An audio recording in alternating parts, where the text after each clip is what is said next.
लोकसभा निवडणुकीच्या 6व्या टप्प्यात आज 7 राज्य आणि एका केंद्रशासित प्रदेशात मिळून 58 जागांवर मतदान होणार आहे। या जम्मू काश्मीरमधल्या अनंतनाग राजौरी मतदारसंघाचाही समावेश आहे। 6व्या टप्प्यात अनेक दिग्गजांची प्रतिष्ठा पणाला लागली। या टप्प्यात धर्मेंद्र प्रधान, कृष्णपाल सिंग गुर्जर आणि राव इंद्रजीत सिंग हे 3 केंद्रीय मंत्री रिंगणात आहेत, तर 3 माजी मुख्यमंत्री मेहबूबा मुफ्ती, मनोहर लाल खट्टर आणि जगदंबिका पाल हे देखील निवडणुकीच्या आखाड्यात उतरलेत। त्यासोबत मनोज तिवारी, कन्हैया कुमार, मनेका गांधी, बंसुरी स्वराज, संबित पात्रा, राज बब्बर, निरुआ हे उमेदवार देखील रिंगणात आहेत। तर आज 6व्या टप्प्यात 8 राज्यात 58 जागांसाठी मतदान पार पडते। तर या संदर्भात ताजे अपडेट्स घेऊयात आमचे दिल्लीचे प्रतिनिधी रामराजे शिंदे यांच्याकडून। रामराजे, खरं तर 8 राज्यात आज मतदान होतंय, कशा पद्धतीने मतदान पार पडते? अमृत नोनी गॅस्ट्रिन, अपचन, ऍसिडिटी, गॅस्ट्रबल ह्यापैकी तुम्हाला कुठलाही गॅस्ट्रिक प्रॉब्लेम झाला, उपाय एकच, अमृत नोनी गॅस्ट्रिन।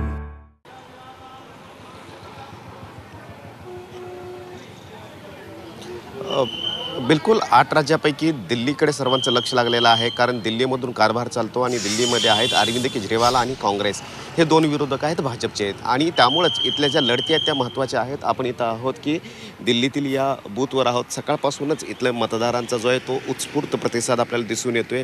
सिनियर सिटीजन जे आहेत ते इथं आलेले आपल्याला पाहायला मिळालेले आहेत। सकाळपासून रांगाच होत्या।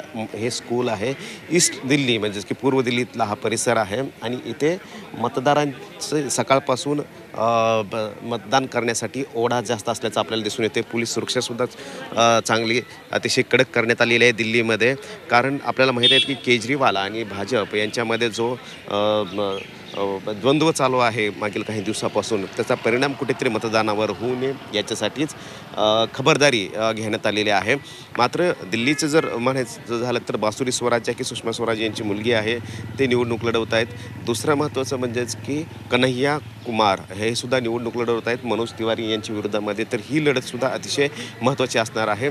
आणि चांदणी चौकसारखा परिसर आहे की जो व्यापाऱ्यांचा परिसर म्हणून समजला जातो दिल्लीतून, जिथं लाल किल्ला सुद्धा येतो, तिथून पंतप्रधान नरेंद्र मोदी हे भाषण करत असतात। तर हा लाल किल्ला ज्या परिसरामध्ये आहे, व्यापाऱ्याचा गड आहे, अशा चांदणी चौकामध्ये सुद्धा मतदान होणार आहे। तर दुसरीकडे आपण दिल्लीच्या बाहेर जर पाहिले तर मनोहर लाल खट्टर यांची सुद्धा प्रतिष्ठा पणाला लागलेली आहे, कारण मुख्यमंत्रीवरून पायउतार झाल्यानंतर तिथे आता ते लोकसभा लढवत आहेत। त्यांचा चेहरा देण्यात आलेला आहे कर्नाल या भागातून। कर्नालचं वैशिष्ट्य हे आहे की तिथे साधारणतः मराठा जे की रोड मराठा म्हणून आहेत महाराष्ट्रामधून कर्नालला किंवा हरियाणामध्ये जे गेले होते युद्धासाठी, पानिपतच्या युद्धासाठी, तिथेच थांबलेले आहेत। त्यामुळं अशा मतदारांची संख्या पण जास्त आहे, त्यामुळं मराठा मतदारावर त्यांची भिस्त असणार आहे, आणि हा टप्पा जो आहे तो त्यासाठीच अतिशय महत्त्वाचा मानला जातो। नक्कीच रामराजे, त्यामुळे आज दिवसभरात किती टक्के मतदान होतं हे पाहणं देखील तितकंच महत्त्वाचं आहे। धन्यवाद या सगळ्या माहितीसाठी।